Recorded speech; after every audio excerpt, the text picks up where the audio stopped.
Press Lord. देवाच्या पवित्र नावाला धन्यवाद देते. माझे नाव साली मोहन लोंढे. मी केडगाव मुक्ती मिशन च्या जवळून जॉईंट झालेली आहे.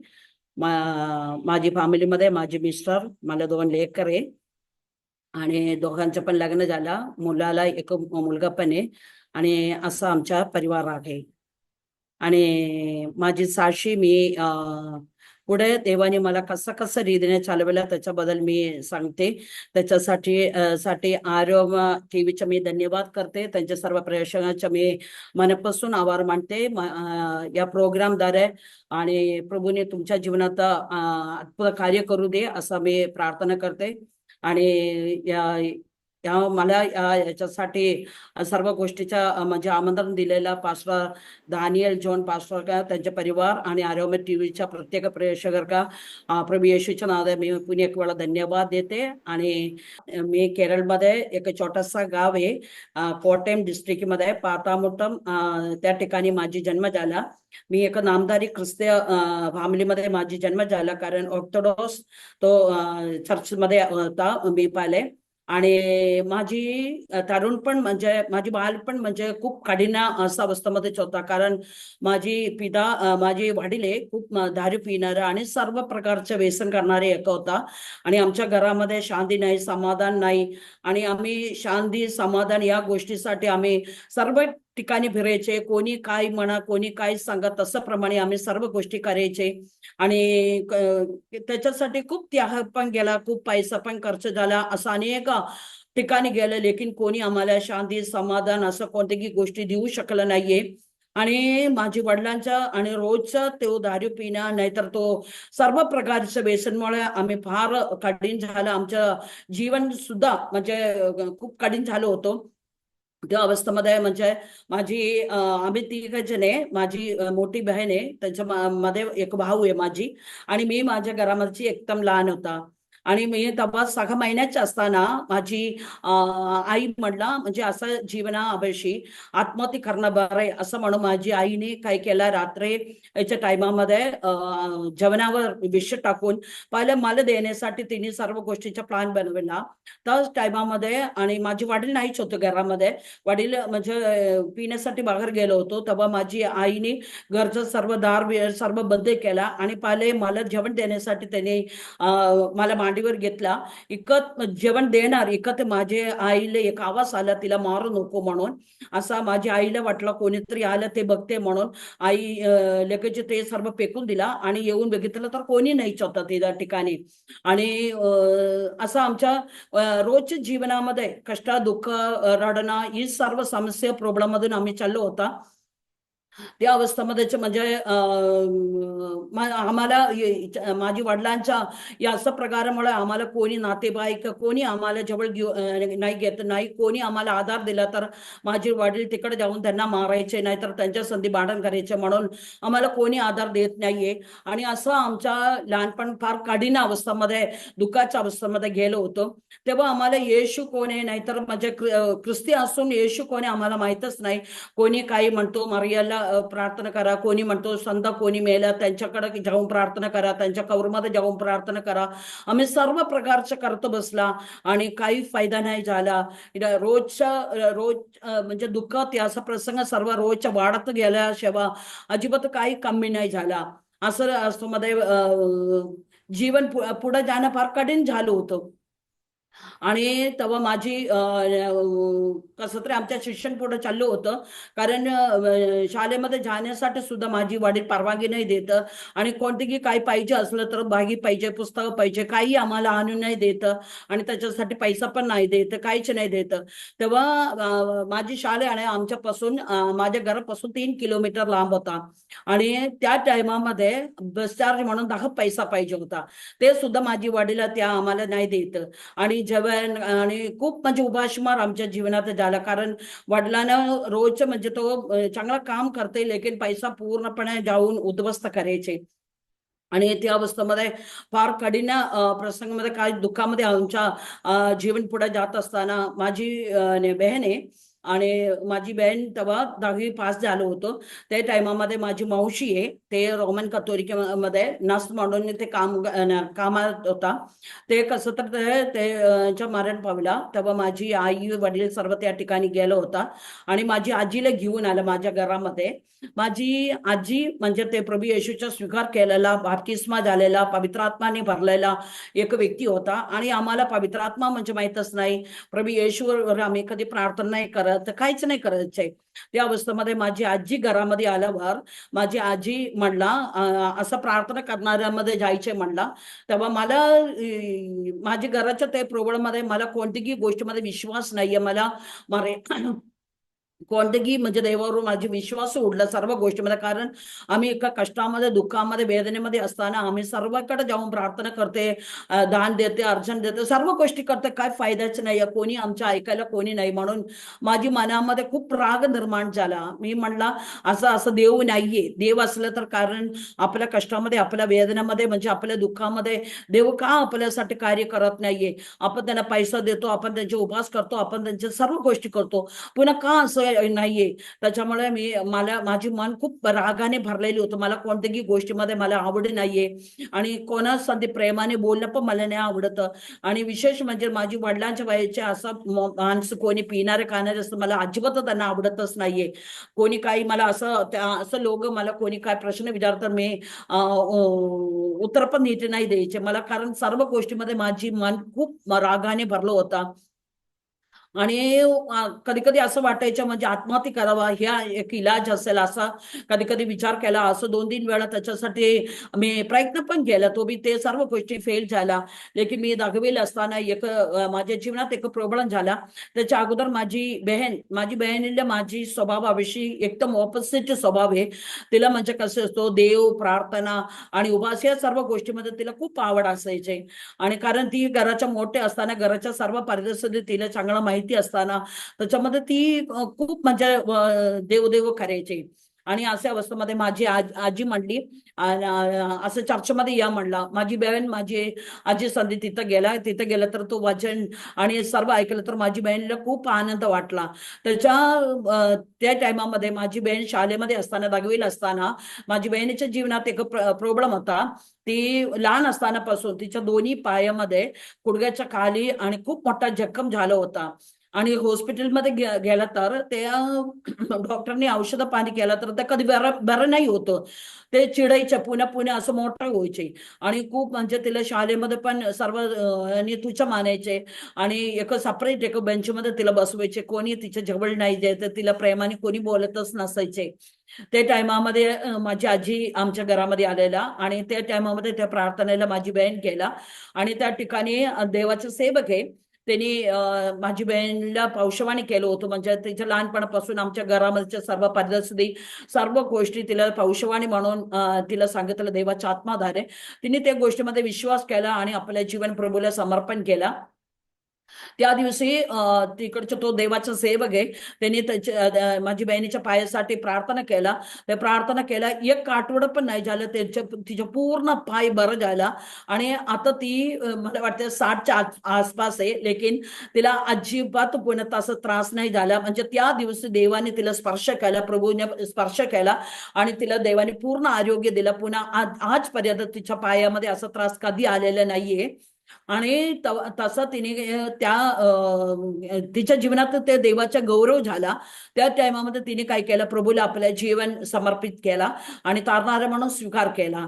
आणि तिने आमच्या घरी आल्या तर मला असं प्रार्थना आणि या गोष्टीमध्ये मला अजिबात इंटरेस्ट नाहीये. आणि ती आम्हाला सांगायच्या प्रार्थना कर म्हणजे आपल्या घराच्या समस्या सुटण्यासाठी. मी मला नाही, कारण एवढे दिवशी आम्ही प्रार्थना केल्या, सर्व गोष्टी केल्या आणि काही फायदा नाहीये. आणि देव असलं तर आपल्या जीवनात काहीतरी चांगलं केलं असतं, तर काहीच नाहीये. माझी म्हणजे आपल्या वडिलांना काही चेंज नाहीये, म्हणून देव नाहीये असं मी म्हणायचे. आणि असे अवस्थेमध्ये आणि 1-2 वर्ष पुढे गेले. मी 10वीला असताना माझ्या जीवनात म्हणजे आमच्या घरामध्ये रोजचं तो वातावरणमुळे मला आता जीवन जगायचं नाही. मी आत्महत्या करण्यासाठी मी प्रयत्न केला आणि मी निश्चय घेतला मी आत्महत्या करणार आहे. कारण माझी जन्मापासून त्यापर्यंत माझ्या जीवनात शांती काय आहे, समाधान काय आहे आणि वडिलांचं प्रेम काय आहे आणि घरामध्ये शांततेचं वातावरण असं काहीच नाहीये. आणि वडिलांचा आवाज सुद्धा आम्हाला भीती वाटायचे आणि लांबून माझ्या वडिलांच्या त्या येण्याचा आवाज ऐकला तर आम्हाला घरामध्ये आम्हाला सर्वांना भीती वाटायची. असं कंडिशन मध्ये असायचे आमचे जीवन. त्याच्यामध्ये मी विचार केला आता मी आत्महत्या करणार आहे. त्याच्यासाठी मी एक शुक्रवारच्या दिवशी निवडला कारण माझ्या शाळेच्या समोरातून ट्रेन रोज जाता येते मला माहिती. मी 1 महिना नोट केला म्हणजे कोणते कोणते वेळेवर ट्रेन जात असतो आणि तेव्हा मला कळालं म्हणजे 1:15 वाजता रोज एक ट्रेन जाण्याचं मला लक्षात आला. त्या ट्रेनच्या खाली आत्महत्या करायची असं मी ठरला आणि त्याच्यासाठी मी सर्व तयारी केला. कारण शुक्रवारच्या दिवशी आम्हाला आमच्या शाळेमध्ये बायबल बद्दल शिकवत असतो. त्याच्यामध्ये 1 तास आम्हाला बायबल स्टडीचा तास असतो. त्याच्यामध्ये आम्हाला 12:30ला शाळेत सुटतो आणि 2:30 वाजता पुन्हा आम्हाला शाळे गाठी वाजत असतो. त्याच्यामध्ये मी काय केलं तो टाइम मी निवडला आणि मी 12:15 12:30ला शाळेत सुटले. लगेच मी तो रेल्वे च्या तिथं जाऊन थांबला गाडीच्या वाट पाहत आणि थांबला आणि 1:15ला जात असतो. मी म्हटलं लेट असलं तर 1:30 वाजेपर्यंत येते आणि थांबला. 2 वाजला, 3 वाजला, 5 वाजला, 6 वाजेपर्यंत मी तिथं थांबला. एकही गाडी त्या ठिकाणी आलं नाहीये. मला खूप वाईट वाटलं आणि मी निराशा पण झाला आणि मी येता येता रस्त्यामध्ये मी म्हणला जगायला पण नाही होतं आणि चांगलं जीवन पण नाही मिळत असं म्हणून मी कुरकुरू करत मी आले आणि घरामध्ये आलं तर माझी आई विचारली एवढी उशीर काय झाली. लेकिन मी कोणाला काही सांगितलं नाहीये मी आत्महत्या करायला गेलं म्हणून. मी त्याच्या अगोदर शाळेमध्ये एक चिठ्ठी लिहिला आणि एक बाईमध्ये ठेवला आणि माझी खास मैत्रीण आहे तिच्याकडे मी दिला आणि तिला म्हणलं मी शाळेमध्ये नाही आल्या तर तू ते वाघी उघडून बघायचे. मी आल्या तर नाही उघडायच्या असं म्हणून तिला सांगितलं होतं. आणि दुसऱ्या दिवशी मी शाळेमध्ये आल्या तेपर्यंत तिने बाकी काही उघडलं नाहीच होता. आणि मी तो वाटलं ही असं कसं काय झालं म्हणून. दुसऱ्या दिवसाच्या आमच्या मल्याळम पेपरमध्ये झाला एक मालगाडी आहे ते पलटी झाल्या त्याच्यामुळे त्या कितीतरी तासामध्ये ट्रेन कोणी कारण सिंगल लाईन होता ट्रेन काही गेलंच नाहीये. आणि मला वाटलं तो स्वभाव असं झालेली असं मी ठरलं असं विचार केला. लेकिन काही महिन्यानंतर माझी बहीण म्हणला त्याच्या चर्चमध्ये एक पाळक येणार आहे तेव्हा तू या प्रार्थनेला ये म्हणलं. त्याच्या अगोदर माझ्या जीवनात एक घडणं घडलं होतं. कारण माझी दोन्ही डोळ्यामधून पाणी गळायचे. मला ऊन झालं तर मला उन्हामध्ये बघू शकत नाहीये. पुस्तकामध्ये असं बघू शकत नाहीये. दोन्ही डोळ्यामधून असं पाणी येते आणि असं ऊन कडक झाल्यावर मला वाटते म्हणजे कोणी पाहिलं तर मला विचारतो तू का रडतो असं विचारेल. इतकं म्हणजे दोन्ही डोळ्यामधून असं सुसायचे. आणि त्याच्यामुळे मी डॉक्टरकडे गेला आणि आमच्या कोटे मेडिकल कॉलेज म्हणून आहे आपल्या सासूनवाणी सारखेच खूप मोठा हॉस्पिटल आहे. तिकडे गेला आणि तिथं डॉक्टर मला म्हणली एक छोटंसं ऑपरेशन करायला पाहिजे तुझ्या डोळ्याचे म्हणला. आणि मी त्याची तयारी केला आणि मी ऑपरेशनसाठी गेला तिथं ऑपरेशन थिएटरमध्ये जायच्या अगोदर माझी एक विचार आला. माझी बहिणीच्या पायामध्ये कितीतरी वर्ष झाला खूप मोठा जखम होता. तुम्ही कोणी आता पाहिलं तर आहे ना इतकं म्हणजे जबर जखम होता आणि म्हणलं इतकं वर्ष ते होता. ते प्रार्थना करून थोडासा तेल लावलं तर लगेच म्हणजे ते 2-3 दिवसामध्ये ते जखम बसलं तर म्हणजे देवाचं सामर्थ्य. तेव्हा मी विचार केला मी तसं माझी बहिणीला खूप म्हणजे त्रास पण द्यायचे ती देवामध्ये आल्या म्हणून प्रार्थना करते आणि आम्हाला जबरदस्ती करते म्हणून मी तिला खूप चिडायचे आणि बोलायचे. आणि माझी मोठी असले तर पण मी कधी कधी तिला मारायचं पण कारण मला प्रार्थना काय आवडतच नाही देव काय आवडतच नाही त्याच्यामुळे मी त्याला चिडायचे. आणि असं टायमामध्ये मी विचार केला म्हणजे त्या तिचं तो प्रार्थनेचा तो तेल आहे त्याच्यामध्ये इतकं शक्ती असलं तर मी माझी डोळ्यामध्ये लावणार आणि लावला तर देवा तुझं इतकं सामर्थ्य आहे ना, तो लगेच माझे डोळे बरा करायचे असे असलं तर मी तुझ्यावर विश्वास करते असं म्हणून मी ऑपरेशन नाही केला. मी घरी आला आणि कोणी काय पाहिलं नाही. गपचूप मी तो तेल घेतला आणि डोळ्यामध्ये लावला आणि मी देवाला म्हणला मी लावणार आणि लगेच पुसून टाकणार, कारण तू इतकं सामर्थ्यवान देव आहे ना, तू इतकं शक्तिमान देव आहे ना, आता तेव्हा तुझं सामर्थ्य लगेच माझ्या डोळ्यामध्ये व्हायला पाहिजे असं मी देवाला सांगून आणि मी लावल्यानंतर लगेच पुसून टाकला. प्रियानो, देव खूप महान आहे आणि देव खूप म्हणजे महत्वाचं काम करणारा आपला स्वर्गीय पिता आहे. आणि मी पापी असताना माझी तो प्रार्थना, तो शब्द देवाने ऐकला आणि देवाने तो क्षणामध्ये माझी दोन्ही डोळ्याला स्पर्श केला आणि देवाने तो माझी दोन्ही डोळा बरा केला आणि ऑपरेशन काही झालेलं नाही. आणि आजपर्यंत पुन्हा मला ते डोळ्यामध्ये काही त्रास आतापर्यंत नाही झाला. म्हणजे देव असं कार्य केलं होता, लेकिन मी देवाला तोही ओळखलेला नाहीये. पुन्हा माझी जगीय गोष्टी, पिक्चर बघणं, या सर्व गोष्टीमध्ये मला जास्त इंटरेस्ट असायचे आणि मी चर्चला जाणं सोडून टाकलं. आमच्या नामदारी चर्च होता, ते चर्चला पण मी जाणं सोडून टाकलं. मी चर्चला नाही जाता, आमच्या तिथून फक्त 1.5 किलोमीटर अंतरावर पिक्चरच्या थिएटर आहे. म्हणजे तिथं रविवारच्या दिवशी मार्टिनी म्हणून दुपारची ते शो आहे, तिचं जायचे. मी चर्चला नाही जात आणि असं मी तिकडे जायचे आणि पिक्चर बघायचे. असं माझे जीवन पूर्णपणे ही जगावर अनुरूप असं माझे जीवन झालं होतं. तर टायमामध्ये माझी बहीण म्हणला माझी चर्चमध्ये एक पाळक येणार आहे आणि तू चाल माझ्या बरोबर, माझे सोबतले ये. मी बोला मी नाही येत. तेव्हा माझी एक मैत्रीण आहे तिकडे, तिने खूप आग्रह केला माझी बहिणीने. मी म्हणला एक काम करा, माझी मैत्रीला जाऊन विचारा, ती येत असेल तर मी तुझ्या प्रार्थनेला येतो. आणि ती एक CSI विश्वासी होता, CMS चर्चेच्या, आणि ती म्हणलं मी येतो म्हणला. तसं ती म्हणलं तर मला पण येणं भाग पडते, म्हणून आम्ही तिघजण तो मीटिंगला गेला. तो मीटिंगला गेल्यानंतर एक फॅमिली मीटिंग होता, कॉटेज मीटिंग वाणीसारखी. आणि तो मीटिंग मध्ये त्यांच्या घर, एक बारीक घर होता, त्याच्यामध्ये सर्व जणांना बसू शकत नाही म्हणून त्यांनी बाहेर अंगणात ते मीटिंगच्या सर्व गोष्टीचं आयोजन केला. मी काय केलं, त्यांच्या थोडासा लांब एक झाड होतं, झाडाच्या खाली अंधार होतं. मी तिथं जाऊन बसलं, कारण मी प्रार्थनेला आलेलं नाहीये, मला याच्यामध्ये काही इंटरेस्ट नाहीये असं म्हणून मी एकदम लांब जाऊन बसला. आणि त्या ठिकाणी आराधना झाल्या, गाणं झालं, सर्व झाल्यानंतर एक पाळक तो आलेला, मी कधी आयुष्यामध्ये पाहिलं नाही, त्यांनी पण मला पाहिलं नाही. आणि तो पाळक तिथं देवाचं वचन बोलण्यासाठी उभं राहिला आणि सीधा मी बसलं त्या ठिकाणी तो येते. मी तेव्हा म्हणलं ही पाळक, हे मनुष्य कशाला माझ्याकडे येतो आणि माझ्या शेजारी कशाला येतो, म्हणून मी काली मान घालून असा अंधारात बसला. तो पाळक आला आणि एक बोट असं माझी डोक्यावर ठेवला आणि देवाच्या आत्माद्वारे तो बोलायला लागला.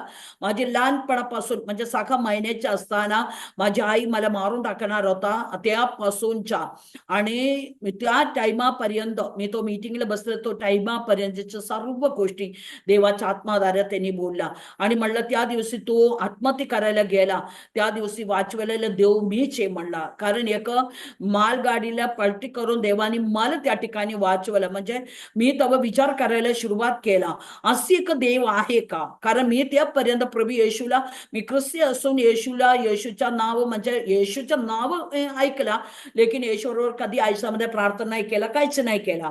तेव्हा मला वाटलं म्हणजे असं कसा मी विचार केला. आणि तिथं त्यांच्या प्रार्थना चालू होतो, वचन चालू होतं, वचनाकडे काही माझी लक्ष नाहीये. मी विचार करते हा माणसाला मी आता बघतो आणि माझ्या बद्दलची एवढी गोष्टी त्याला कोणी सांगितलं, म्हणजे यांच्यामध्ये काहीतरी आहे असं मला विचार आला. आणि त्या ठिकाणी प्रार्थना झालं, 9:30 वाजता प्रार्थना झाला आणि त्यांनी आव्हान केलं, म्हणजे कोणाला आपलं जीवन प्रभू येशूला समर्पण करायचं का म्हणून. आणि माझी अंधकरणामध्ये एक विचार आली, एवढी गोष्टी तुला सांगितलेला, म्हणजे तुझ्याबद्दलच्या सर्व गोष्टी माहिती असलेला तो प्रभू येशूला तू आपलं जीवन दे, असं एक माझी मन म्हणतो. आणि एक मन म्हणतो नको, मला पुन्हा ते गेलं तर मला पुन्हा जगीय गोष्टी काही करू शकत नाहीये. आणि त्याच्यामुळे मी म्हणलं नको, मला देवाला माझे जीवन द्यायला नको, असं म्हणून मी बसलो होतो. लेकिन 9:30ला प्रार्थना संपला, मला माहितच नाही एक सामर्थ्य, एक शक्ती माझ्यामध्ये आला आणि मी त्या प्रार्थनेमध्ये उभं राहिला. आणि त्या दिवशी, आणि मला आजच्या वाणीसारखी मला आठवण आहे, म्हणजे 84 मध्ये म्हणजे 1984 मध्ये आणि ऑक्टोबर 23 आणि 23 मध्ये त्या रात्री 9:30 वाजता माझी जीवन मी प्रभूला तारणारा म्हणून स्वीकार केला. आणि मी तेव्हा एक निश्चय घेतला, आता मी जगणार असेल तर ख्रिस्तासाठी, मरणार असेल तर पण ख्रिस्तासाठी. आणि नंतर मी विचार केला, म्हणजे मी म्हणलं, म्हणजे मी आता जगणार असेल तर ख्रिस्ताचं सेवक करेल असं म्हणून मी पूर्णपणे देवापुढे समर्पण केला. आणि मी आपलं जीवन त्या रात्री देवाला समर्पण केला. आणि मी घरी आला, मला एक वेगळे अनुभव मिळायला लागला, खूप शांतता वाटायला लागला. आणि माझी जीवनाचा एक अर्थ झाला, म्हणजे काहीतरी माझ्या जीवनाचे एक कोणीतरी अधिकारी आहे, मी अनाथ नाहीये. आणि असं म्हणजे एक वेगळे अनुभव माझ्या जीवनात त्या रात्री देवाने मला दिला. मी खूप आनंदित होता, माझ्या अभिषेक माझी बहिणीला खूप आनंदित होता. त्या टायमामध्ये मी आणि माझी मैत्रीण पण आम्ही एकत्र देवाचा स्वीकार केला. आणि आम्ही घरी आल्यानंतर खूप प्रॉब्लेम्स आमच्या जीवनात आला. माझी आईपासून आम्हाला विरोध व्हायला लागला. आणि एवढे कष्ट असलं तर पण आई म्हटली, आपल्या चर्च आपल्या म्हणजे ते काही सोडून त्यांच्यामध्ये नाही जायचे, असं तसा बोलायला लागला. आणि माझी वडील पण पिऊन येऊन आम्हाला खूप त्रास द्यायला लागला. आणि आम्हाला घरामधून हाकलला. आणि म्हणते तो माझी वडील झोपेपर्यंत आम्ही बाहेर कुठेतरी उभं राहायचे, लेपून बसायचे. आणि वडील झोपले तर आम्ही आतमध्ये यायचे. आणि आम्हाला माझ्या घरातून हाकलण्याचा प्रसंग आला. आणि या सर्व बाबतीत आणि देव आमच्या संधी होतो, तेव्हा मला वाटायला लागलं, म्हणजे घरातून एवढी म्हणजे आता विरोध होते, तेव्हा एक वेगळे आनंद देव माझ्या अंधकरणामध्ये देव दिला. आणि त्याच्यामुळे खूप आनंद वाटला आणि एक वेगळी शांती मिळाला. मला एक गोष्ट माहिती आहे, देवाकडे माझ्या ऐकणाऱ्या व्यक्तीला मी सांगतो, तुम्ही कोणी माझे साक्षी ऐकणारा, म्हणजे तुम्हाला शांती नाहीये, समाधान नाहीये, त्याच्यासाठी तुम्ही इकडं तिकडं सर्व गोष्टीकडे पाळण्याचा व्यर्थ आहे. शांती समाधान देणारा प्रभू येशू आपल्या जवळ असतो. आपण त्याला आपल्या विषयासाठी आपण जात असतो, आपल्या घरामध्येच्या प्रॉब्लेमसाठी जात असतो. लेकिन पहिले प्रथम आपला विषय सोडवणार तो वेगळी गोष्टी, लेकिन तो आपल्या जीवनात आपल्या म्हणजे पहिले शांती आणि समाधान देतो. तो प्रभू मला तेच पाहिजे होतं, देवाने मला दिला. माझे जीवन खूप आनंदित होईल. म्हणून माझी वडील पिऊन येते, तमाश त्याचं मला पुन्हा काहीच वाटलंच नाही, कारण तमाशा एक वेगळी शांती समाधान देवानी प्रभू येशू आनंदित होता. आणि तसं म्हणजे त्याच्या अगोदर माझी बहिणीचा बाप्तिस्मा होता, बाप्तिस्मासाठी गेला. आणि तेव्हा मी देवामध्ये आले नाही, तो प्रार्थनेला जायच्या अगोदरची एक गोष्टी होतो, मी विसरून गेला, पुन्हा ते सांगतो ते गोष्टी. आणि तेव्हा माझी बहीण म्हणला, बाप्तिस्मा ये, त्याच्यासाठी तू ये, माझी कपडे बिपडे घेऊन ये म्हणला. आणि मी आणि माझी मैत्री त्या ठिकाणी गेला. आणि बाप्तिस्मा येऊन ते पाणीमध्ये एक छोटासा नदी आहे, नदीमध्येच तिचा बाप्तिस्मा झाला होता. आणि वर आल्यावर मला खूप राग आला होतो तिच्या, काय मला माहितच नाही, शैतानी माझी पूर्ण ताबा घेतला. आणि मी तिला सर्व पाळकी लोकांच्या सर्वांच्या समोर तो तिला मारलं होतं. आणि त्याच्यामुळे मला आणि त्या दिवशीपासून ते पाळक लोक सर्व लोक माझ्यासाठी खूप प्रार्थना करायचे. आणि मला एक गोष्टीचा तेव्हा अनुभव आला, आपण कोण देवाच्या सेवेला विरोध करतो, त्या व्यक्ती लवकरात लवकर देवाचा स्वीकार करतो. आणि तो माझ्या जीवनात एक अनुभव झाला. आणि त्याच्यानंतर पुन्हा मी देवाचा स्वीकार केल्यानंतर मला वाटलं, म्हणजे मला बायबल चा अभ्यास घ्यायचा असं म्हणून मी त्याच्यासाठी प्रयत्न केला. आणि लेकिन ते काही झालं नाहीये. दुसरं एक देवाचं सेवक आहे, त्यांच्या तिथे गेला, त्यांच्या तिथून मला बायबलचं थोडासा म्हणजे सेवक कसं करायचे त्याचं काही थोडासा ट्रेनिंग मला मिळाला. आणि त्या ठिकाणी मी गेला, तेव्हा मला करा एक यज्ञ बापाचं मला प्रेम त्या ठिकाणी मला मिळाला, कारण तो देवाचा सेवक आहे. आज प्रभूकडे विश्रांतीला गेलेली आहे, तो पाळका आपल्या महाराष्ट्रामध्ये मुंबईमध्ये अनेक ठिकाणी येऊन देवाचा सेवा केलेली आहे. पास्टर एम ए जॅकब म्हणून आहे. आणि त्यांच्या घरामध्ये 3-4 वर्ष राहण्यासाठी आणि त्यांच्याकडून अनेक गोष्टी देवाच्या सेवेसाठी शिकण्यासाठी देवाने मला सहाय्य केला. आणि त्या टायमामध्ये त्या ठिकाणी माझी लग्नाच्या पण झालं, लग्नाच्या गोष्टी सांगितल्या असलं तर माझी म्हणजे मी फर्स्ट टाइम 21 दिवसची उपास प्रार्थनेमध्ये असताना एक देवाचा सेवक मला भविष्यवाणी म्हणून सांगितलं, तू आजपर्यंत ऐकलेलं नाहीये, आजपर्यंत बोललेलं नाहीये, असं भाषा बोलणाऱ्यामध्ये मी तुला घेऊन जाईल आणि माझी सेवा करवील असं मला देवाचा एक भविष्यवाणी मिळाला. एक देवाचा सेवकाद्वारे मला सांगितलं. तेव्हा मी विचार केला, मी केरळमधून दुसरं कुठे गेलं नाही, मला मल्याळम भाषेशिवाय दुसरं कोणतीही भाषा मला नाही येत. आणि तेव्हा मी म्हणलं ते असंच बोललेले असेल असं म्हणून मी ते दुर्लक्ष केला. आणि ठीक एक वर्ष झाल्यावर माझी मिस्टर आहे तो महाराष्ट्रीयन आहे, मुक्ती मिशन मध्ये तो अनाथ होता आणि तिथून त्यांच्या 5 वर्ष इथं मुक्ती मिशन मध्येच होता. नंतर त्यांना चांदूर मध्ये पाठवला, बॉईज ख्रिश्चन होम मध्ये त्यांनी त्यांच्या शिक्षण केला. मोहन लोंढे, आता पास्टर मोहन लोंढे. तेव्हा त्यांच्या संधी त्यांनी माझ्यासाठी प्रपोज घेऊन आला. प्रपोज आणलेला 99 पास्टर एक वर्षापूर्वी प्रभूकडे विश्रांतले गेलं पास्टर 99. ते माझे आत्मीय पिता आहे. त्यांनी माझ्या वडिलांचा मित्र आहे, त्यांनी तो प्रपोजल घेऊन आला माझ्याकडे आणि माझ्या घरामध्ये घेऊन आला. माझी वडील पिणारे असलं तर पण म्हणजे हे नायनाम पास्टर आम्ही पप्पा म्हणून हाक मारतो. पप्पाचा कोणतेही शब्द माझे वडील खाली पडून पप्पाला महाराष्ट्रामध्ये पुष्कळ लोक ओळखणारे म्हणजे त्याच्यामुळे पप्पाचे प्रत्येक शब्द माझे वडील पाळायचे. आणि हे प्रपोजल घेऊन पप्पा आला तर माझे वडील म्हणला, मला पप्पाने सांगितलेली आहे, घेऊन आलेली आहे, म्हणजे तो चांगले असेल असं म्हणून माझ्यासाठी तो प्रपोजल आणला. बाकी माझ्या घरामध्ये सर्वजण विरोध केला. लेकिन पप्पाचे एकच व्यक्तीमुळे माझी लग्न म्हणजे 90 सालीला 1990ला माझी पास्ट मी त्या घरामध्ये तिथं त्यांनी सर्व गोष्टीचा हे केला, लग्नाचा सर्व खर्च सर्व गोष्टी त्यांनी केला.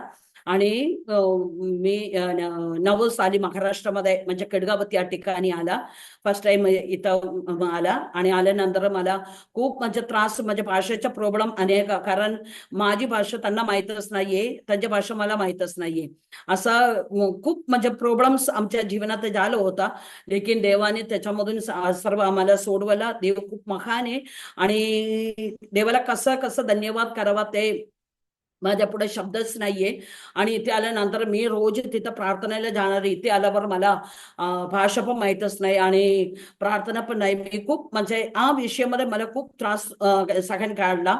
आणि 5 वर्ष मी घरामध्ये बसून प्रार्थना करायला सुरुवात केलं. दे बाप्पा, एक असलं तर तू मला शुद्ध कर आणि तुझ्याकडे बोलून घे, नाहीतर तू मला मराठी तो भाषा मला शिकवा, असं म्हणून मी देवासंधी रोज भांडण करायचे. आणि भाषा शिकवण्यासाठी मी टेलर क्लासला सर्व गोष्टीला गेला, तो बी मला काही माहीतच नाहीये. आणि माझी मिस्टर मला म्हणला, एक काम करा, तू मला मल्याळम शिकवा, नंतर मी तुला मराठी शिकवते. मी त्यांना 2 महिन्यामध्ये मल्याळम भाषा पूर्ण शिकवला. त्यांना आता त्यांचं नाव आहे, म्हणजे बऱ्याच गोष्टी लिहायला पण येते आणि मल्याळम वाचायला पण येते आणि बोलायला पण येते, सर्व गोष्टी त्यांना शिकवला. नंतर त्यांनी मला म्हणला, एक काम कर, तू स्वतः शिक, कारण तू घरामध्ये बसणार आहे ना, म्हणून तू स्वतः शिक म्हणून त्यांनी मला शिकवलं नाही. लेकिन देवाचा ते प्लान होता. आणि तेव्हा 2000 मध्ये वाटते मुक्ती मिशन मध्ये एक लेडीज मीटिंग होता. त्या मीटिंगमध्ये मी गेला आणि त्या मीटिंगमध्ये मराठी होता. लेकिन मी म्हणलं मी नाही जाणार आहे, कारण मला मराठी भाषेचा मला काय माहीतच नाही, तिथं काही बोलते, नुसतं जाऊन तिथं बघत बसणार आहे, म्हणून मी नाही जात असं मी विचार केला.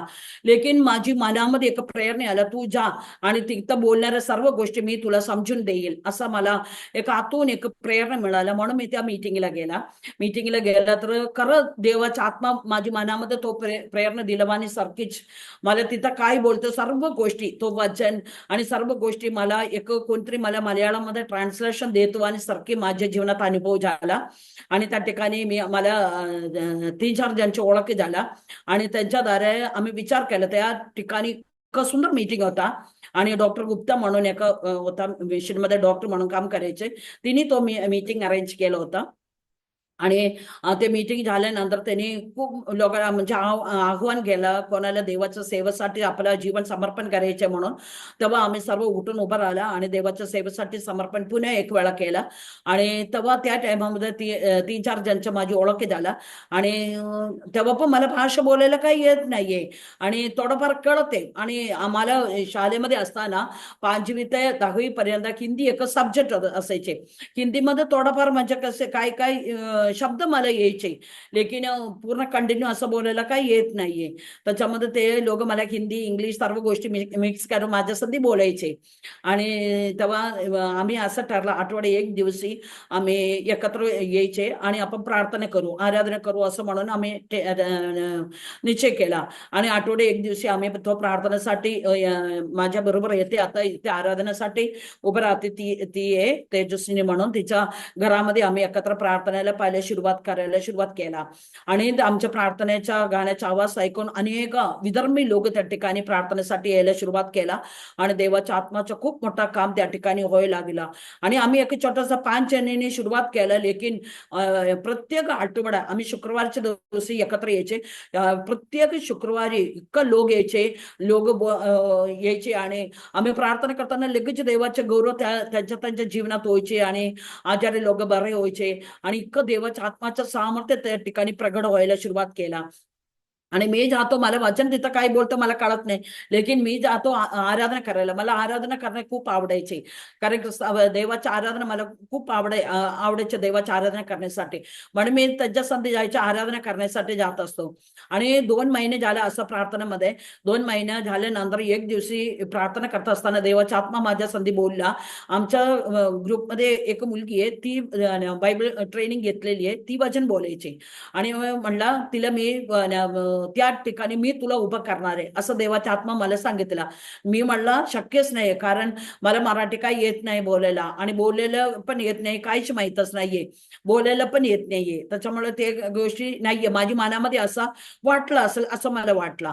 2 महिने झाला करेक्ट तसंच झालं, कारण ती म्हणली मला अजून बायबल ट्रेनिंगला जायचे मुंबईमध्ये जायचे म्हणून मी चालले म्हणून ती निघून गेली. आणि त्या ठिकाणी आम्ही म्हणलं आम्ही प्रार्थना बंद नाही करणार आहे, आपण एकत्र येऊ प्रार्थना करू आणि एकेकांसाठी प्रार्थना करू, आपण घरी जाऊ, कारण वचन बोलायला कोण आले येत नाहीये. आणि त्याच्यामुळे असं बसला. आणि तो पहिले शुक्रवारी ती बहीण गेल्याच्या पहिले शुक्रवारी आम्ही सर्वजण आल्या प्रार्थना केला. त्या दिवशी खूप लोक आले होता. आणि प्रार्थना झाल्यानंतर वचनाच्या टाइममध्ये काय मला माहीतच नाही, एक देवाचे खूप मोठा सामर्थ्य माझ्यामध्ये आला. आणि मी उठला आणि मराठीमध्ये बोलायला लागलं वचन. आणि मला काही माहीतच नाही, त्या दिवशी यशायाच्या पुस्तकामधून तो वचन होता, त्या वचन बोलायला सुरुवात केलं. सर्वजण माझ्याकडे बघत बसला आणि मला पण माहीतच नाही मी काय बोलते, मला एकही शब्दाचा अर्थ मला माहीतच नाहीये. आणि त्या ठिकाणी काही लोकांचं नाव हक्क मारून त्यांच्या समस्या प्रॉब्लेम, त्यांच्या शरीरामध्ये आजार आणि त्यांच्या ते काही प्रॉब्लेम आहे सर्व देवाच्या आत्माद्वारे माझ्याद्वारे बोलायला लागला. आणि सर्वांना आश्चर्याचे धक्का झाला, कारण मला मराठीचे काही कळत नाहीच होता, एकही माहीतच नाही. आणि त्या ठिकाणी प्रार्थना संपला, 1 तास मी वचन बोलले त्या ठिकाणी. वचन बोलल्यानंतर खाली बसल्यानंतर मला काही माहीतच नाही, मी नॉर्मल कंडिशन मध्ये आला, मला काही माहीतच नाही. लोक येऊ मराठीमध्ये म्हणतात आजी तुम्हाला कसं कळालं, मी बोला मला काही माहीतच नाही, काय घडलं ही पण मला माहीतच नाहीये. त्यापासून देवाच्या करुणेने 2000 पासून आजपर्यंत देवाच्या वचन बोलण्याकरता आणि देवाच्या कामासाठी मी मराठीमध्ये बोलतो. इतर वेळा बोलताना अनेक चूक होते, लेकिन देवाच्या कामासाठी उभं राहिलं तर देवाने त्याच्यामध्ये मला आजपर्यंत चालवते. आणि त्या दिवशीपासून आमचा तो ग्रुप वाढला आणि 5 जणांनी सुरुवात केलेला आज देवाच्या करुणेने एक मंडळीचा रूपांतर झाला. आणि इथं कडगाव त्या ठिकाणी मुक्ती मिशनच्या ऑपोजिट आहे, त्या ठिकाणी आमच्या स्वतःच्या घरामध्ये देवाचा एक पवित्र मंदिर देवानी आम्हाला दिला.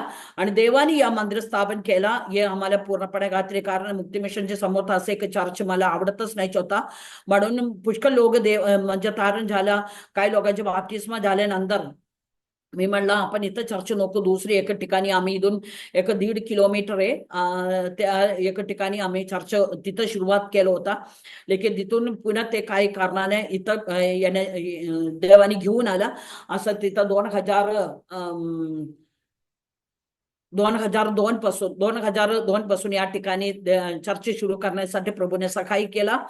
आणि या सर्व गोष्टी देवाच्या करुण्या, देवाच्या दये आणि देव खूप महान कार्य करणारे या गोष्टी देवाच्या सेवेला, देवाला भाषा असं कोणतीही गोष्टी काही अडकळ नाहीये, ही देवाने माझ्या अनुभवामध्ये शिकवला. आणि नंतर मी सांगतो, माझी वडिलांच्या अवस्था मी सांगितलं होता. माझी वडिलांच्या तारण झाला, त्यांनी बाप्तिस्मा घेतला आणि 2 वर्ष झाला आता प्रभूमध्ये तो गेला विश्रांतीला. म्हणजे आमच्या घरामध्ये माझी आई सर्वजण देवामध्ये येण्याचे भाग्य देवाने दिला. आणि सर्व गोष्टी देवाच्या गौरवासाठी सांगतो. आणि देवाने आजपर्यंत आम्हाला चालवते. आणि माझे मिस्टर पण म्हणजे फुल टाइम मिनिस्ट्री नाहीये, काम पण करण. महाराष्ट्रामध्ये अनेक लोक त्यांना ओळखतो, मोहन लोंढे म्हणून अनेक जण त्यांना ओळखतो, कारण पुण्यामध्ये त्यांचं काम असतो. तो नेहमी रोज तिथं पुण्यामध्ये कामासाठी येतो आणि बाकीचे टाइम मिनिस्ट्रीसाठी त्यांनी मदत करतो. आणि असं आमच्या कडे देवाच्या सेवा आणि आम्ही यवत, पाटस आणि अनेक ठिकाणी जाऊन ट्रायब्स त्यांना विलेज मिनिस्ट्री करणं, हे सर्व आमच्या चर्चेचे एक भाग आहे. आणि असं आम्ही देवाच्या सेवा करते. आणि अनेक विशेष म्हणजे आमच्या इथे चर्च मराठी भाषेमध्ये एकही मल्याळी नाहीये. आणि सर्वजण आमच्या इथे येणारा पंजाबी आणि युपी, महाराष्ट्रीयन असं सर्व प्रकारच्या लोक इथं देवाच्या आराधनासाठी येते. आणि आमच्या छोटासा एक मंडळी प्रभूने आम्हाला दिला. देव खूप महान आहे. आणि आमच्या मंडळीद्वारे अनेक लोकाला देवाने छुटकारा दिला. अनेक शैतानी पिडलेल्या व्यक्ती मोकळा करण्यासाठी प्रभूने सहाय्य केला. आणि अनेक ठिकाणी देवाच्या सेवेसाठी जाण्यासाठी, देवाचं वचन बोलण्यासाठी आणि अनेक ठिकाणी जाण्यासाठी प्रभूने आम्हाला सहाय्य करतो. आणि कोविडमध्ये पण सर्वजण घरामध्ये बसून होता, तो बी आम्ही देवाच्या सेवेसाठी बाहेर जायचे आणि देवाच्या प्रार्थना घ्यायचे. ऑनलाईन मध्ये पण ऑफलाईन पण आम्ही प्रार्थना घ्यायचे. आणि असं सर्व देवाच्या कामासाठी आजपर्यंत प्रभूने आमच्या सहाय्य केला. आणि आणि येस रोगी आहे, ते पण देवानी बरा केला. असं अनेक देवाचा गौरव पाहिलेले लोक आहे आमच्या इथे येणाऱ्या सर्व. असं आणि मेंडल एक युपी एक भैया होता, ते मेंडल झालं होता पूर्णपणे, त्यांना बांधून ठेवलं होता. प्रभूने त्यांना बरा केला. असं म्हणजे देवाचे चमत्कार इकडे तिकडे देवाने करून घेतो. या सर्व गोष्टीचा गौरव, त्याच्या मागे कार्य करणारा फक्त प्रभू येशू आहे, दुसरं कोणी नाहीये. आणि देव, कारण त्या देवाला मी ओळखतच नाही होतो. मी देवाच्या शत्रू असताना देवाने माझ्याबरोबर प्रेम केला. देवाने मला शोधून काढला आणि त्यांनी मला बंधनातून मुक्त केला. आणि देवाने हा महत्व म्हणजे इतका गौरवी तो सेवा करण्याचं भाग्य देवाने माझ्या आयुष्यामध्ये जोडला. त्याच्याबद्दल मी प्रभूचे खूप खूप मनापासून धन्यवाद देते. देव खूप महान आहे. आणि मला ऐकणारा आणि पाहणाऱ्या लोकांना मी एक गोष्टी सांगतो, तुमच्या कष्ट, तुमच्या दुःख, तुमच्या समस्या कोणतेही प्रकार असतो, कोणतेही असो, देवाला कोणतीही गोष्टी अशक्य नाहीये. देव सर्व गोष्टी शक्य करणारा परमेश्वर आहे. आणि तुमच्या कोणतेही किती पापी असो, देवाने सर्व पापांची क्षमा करण्यासाठी, आपल्यासारखी पापियांसाठी देवाने या जगामध्ये आलेली आहे. आणि देवाने खाली आणि अनेक गोष्टी आमच्या जीवनाद्वारे आणि पुष्कळ गोष्टी असं बोलण्यासाठी अनेक गोष्टी आहे. लेकिन वेळाचा पण प्रॉब्लेम आहे आणि त्याच्यामुळे मी जास्त बोलण्यासाठी आता इच्छा नाही करतो. लेकिन एकही या साक्षीदार आहे, एकत्र व्यक्ती देवाचा गौरव करणारे देवाच्या राज्यामध्ये येत असेल तर मला दुसरा काहीच नाहीये. देवाचा गौरव होऊ दे. आणि मला ऐकणारा या प्रश्नावर मी एक गोष्ट सांगतो, तुमच्या कोणतीही प्रॉब्लेम असला तर पण स्क्रीन मध्ये एक नंबर दिलेली आहे, तो नंबर मध्ये तुमच्या समस्या, प्रॉब्लेम तुम्ही व्हॉट्सअप मध्ये पाठवा. आम्ही तुमच्यासाठी प्रार्थना करेल. आणि तुमचा कोणताही विषय असो, नाहीतर तो नंबर मध्ये तुम्ही फोन करा. आणि तुमच्या पैशाला कोणाला ऐकायला नको, काही नको, तर पण काही असो, तुम्ही तुमच्या समस्या, प्रॉब्लेम आम्हाला कळवा. आम्ही तुमच्यासाठी निश्चय प्रार्थना करेल. आणि आमच्या इथं रोज इथं मध्यस्थी प्रार्थना आम्ही एकत्र बसून करत असतो. रोज असतो, एक दिवशी सुद्धा नाही सुट्टी. रोज इथं आम्ही 11 वाजता येतो एकत्र. आणि इथं अनेक विषयासाठी, अनेक लोकांच्या विषयासाठी आम्ही इथं प्रार्थना करत असतो.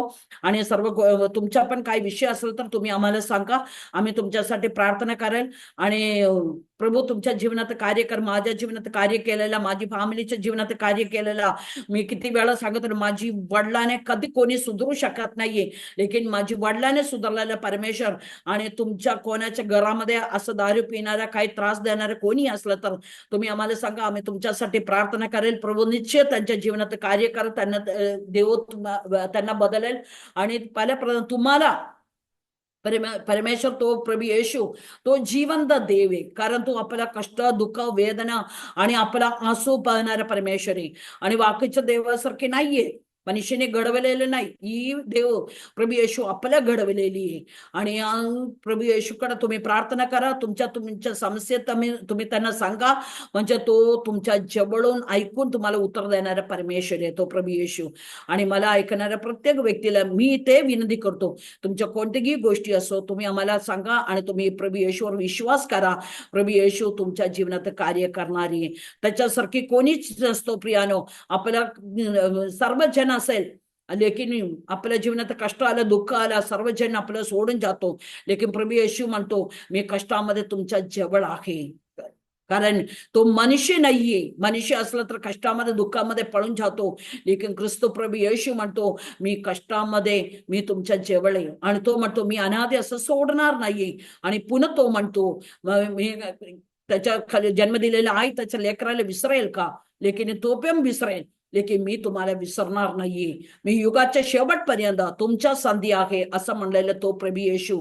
दुसरं कोणी असं म्हणलेलं नाहीये, युगाच्या शेवटपर्यंत मी तुमच्या संधी राहतो म्हणून कोणी म्हणत नाहीये. लेकिन प्रभू म्हणतो मी तुम्हाला सोडणार नाही आणि मी तुम्हाला टाकणार नाहीये. हा प्रभू येशूवर तुम्ही विश्वास करा, तुम्ही त्याच्यावर विश्वास करा, तुम्ही प्रार्थना करा. प्रभू तुमच्या जीवनात कार्य कराशिवाय राहणार नाहीये. आणि मला पाहणारा प्रत्येक व्यक्तीला मी पुन्हा एक वेळा नम्रताने विनंती करतो, तुमच्या समस्या कळवा, आम्ही तुमच्यासाठी प्रार्थना करेल. आणि मला ऐकणाऱ्या प्रत्येकासाठी मी एक शब्दाची प्रार्थना करू. आपण आहे तुम्ही कुठे बसल्या त्या ठिकाणी आपल्या डोळा बंद करा आणि तुमच्या समस्या कोणतीही असतो तुम्ही त्या विषय तुमच्या मनामध्ये आणा आणि मी तुमच्यासाठी प्रार्थना करेल. प्रभू तुमच्या जीवनात कार्य करा असं माझा पूर्ण विश्वास आहे, कारण आपला तो देव आहे, तो प्रभू येशू आहे, तो आपल्या प्रार्थना ऐकणारा परमेश्वर आहे आणि तुमच्या आश्रू पुसणारा परमेश्वर आहे.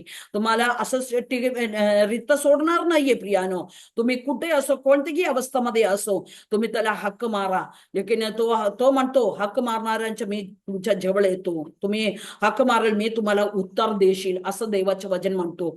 असे असलं तर तो देवाकडे आपण प्रार्थना करू. मी तुमच्यासाठी प्रार्थना करत असताना तुम्ही आहे तुमच्या विषय घेऊन तुम्ही आपल्या डोळा बंद करा आणि आपण प्रार्थना करू. प्रिय पिता, आम्ही तुला धन्यवाद देते, आम्ही तुला स्तुती करतो, तुला उंचवतो माझे देवबापा.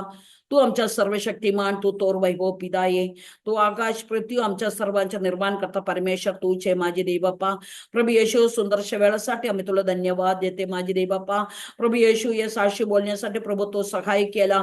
प्रभू माझे साक्षी ऐकलेल्या प्रत्येक व्यक्तीला प्रभू तुझ्या पवित्र सामर्थ्य हातामध्ये देते. प्रभूजी त्यांच्या कोणतीही समस्या असेल, त्यांच्या कोणतीही प्रॉब्लेम असेल देवबापा, त्यांच्या कोणत्याही गोष्टी असो प्रिय देवा, प्रभू त्यांच्या घरामध्ये शांती नसेल, त्यांच्या घरामध्ये समाधान नसेल, त्यांना जीवन सुद्धा कठीण वाटत असेल, प्रभू कोणतीही गोष्टी असो प्रभू, आज आम्ही विश्वासाने देवबापा ते लोकांसाठी प्रार्थना करत असताना पवित्र पिता त्यांच्या समस्या, त्यांच्या प्रॉब्लेम देवबापा, त्यांच्या अडचण तू दूर कर माझी देवा. आणि प्रभू तू त्यांच्या जीवनात कार्य कर माझी देवबापा. तुझ्यावर विश्वास करण्याकरता, तुला अप्पा बापा म्हणून हक्क मारण्याकरता प्रभू तू त्यांना सहाय्य कर देवबापा, तू त्यांना मदत कर देवबापा. खालील काही लोकांना तुझं नाव सुद्धा तू ऐकलेलं नसेल प्रभू देवबापा, खालील तू त्यांना भेट घे माझी देवबापा, तू त्यांच्या जवळ जा माझी देवा आणि त्यांच्या प्रॉब्लेम तू सॉल्व्ह कर माझी प्रभूची बापा. तुझ्या पवित्र हातामध्ये आम्ही सर्व विषय देवबापा, या साक्ष सर्व काय तुझ्या हातामध्ये देते माझे देवबापा. विशेष करून देवबापा दानियल पास्टरला, त्यांच्या पूर्ण परिवाराला, प्रभूची आराम टीव्हीच्या प्रत्येक व्यक्तींना देवबापा, त्यांच्या खाली माग काम करणाऱ्या प्रत्येक व्यक्तींना प्रभू तुझ्या हातामध्ये देते माझी देवबापा. तुझ्या लेकरादार देवबापा आणि एक आत्मा ख्रिस्ताच्या राज्यामध्ये येण्यासाठी प्रभू तू सहाय्य कर माझी देवबापा. हे सुंदरशा वेळा दे प्रभू, तू आमच्या जीवनात आमच्या आयुष्यामध्ये जोडल्याबद्दल आम्ही तुला धन्यवाद देते माझी देवबापा. पुढच्या पूर्ण वेळा समय तुझ्या हातामध्ये देते देवबापा. ते साक्षी ऐकणाऱ्या प्रत्येक व्यक्तींना प्रभू तू आशीर्वाद दे देवबापा. तू त्यांच्या समस्या प्रॉब्लेम पासून दे बापा, तू त्यांना सोडव, तुझ्या पवित्र हातामध्ये देते. पवित्र पिता, तू आमच्या प्रार्थना विनंती ऐकलं, उत्तर दिल्याबद्दल तुला धन्यवाद. सर्व गौरव दे बापा, आम्ही तुलाच देते प्रभूजी, येशूच्या नावामध्ये, आमेन.